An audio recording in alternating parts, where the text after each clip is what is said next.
the thing that surprised me, and help me out here, Jansen and Stoney, I think Lions fans were fabulous during this run and had a ton of fun. I think they were devastated Sunday, but I don't think they woke up Monday like, I'm going to be haunted forever by this. We will never overcome that loss at all, because I think they have a run ahead of them. The one thing that does somewhat surprise me, and maybe even a little disappoint me, is of all the things they're all in on Campbell, they're not all in on the fourth down thing. I know. I noticed last night on Lions Review, the calls and texts we were getting, that people want to pick on every particular and say, well, wait, Batchley made a 54-yard field or whatever it was 3 weeks ago, so he could have. Well, they converted fourth downs all over the time. You can't pick and choose, but they still, there's a lot, and maybe it's old guard Lions fans or football fans in general that still can't get past the fourth down thing. And I urge you, get past the fourth down thing. Look, I agree with you. I mean, look, it's hindsight's 20/20, but to me, you catch the ball when the ball is thrown in your hands, and we're not even having this discussion, and you're getting ready for Las Vegas. I mean, it's that simple. I agree, but this is where logic needs to take over. Yes, that you catch the ball and I don't know if you win the game, but you have a better chance. If you convert any of those fourth downs, and you're right, on one of the fourth downs, the call was perfect. It was a first down. It would have happened.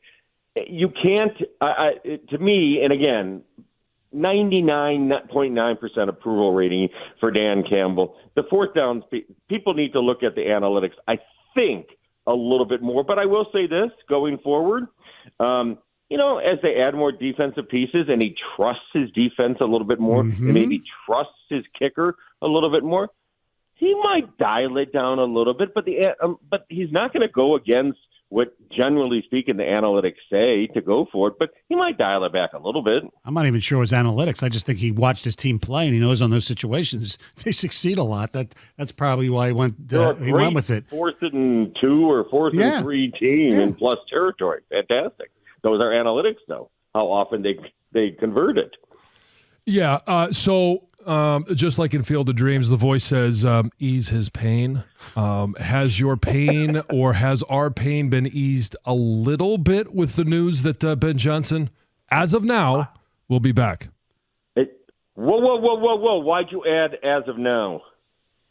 Well, because, tomorrow will be a new day. Today's a new day. You never know what happens. There's. Did you just scare Lions fans? You think there's something else down the pike for him or something? I don't know. There's. He's predicting some catastrophic event in Ben Johnson's life or something. No, that's not it. That's where Stoney goes. No, but there's. Of course he does. Always things that can happen.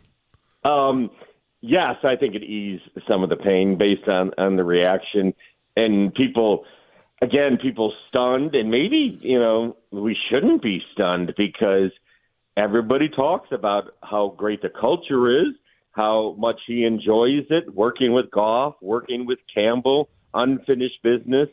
And also this, there are some guys that he's only 37 that maybe recognize I'm not quite ready to be that guy in the room standing in front of the entire team being the head coach. I respect the hell out of the decision because people had him gone. But whispers, and I don't know if you heard Jansen last week, but whispers started last week that he was not a lock for the Commander's job, like people were starting to assume. And the other thing we can't assume is we don't know if he was definitely going to be offered the job. People always, but he interviewed in a lot of places and didn't either get to the accepting the job stage or not. So I think all around, maybe it turned out to be perfect for Ben Jansen and for the Lions.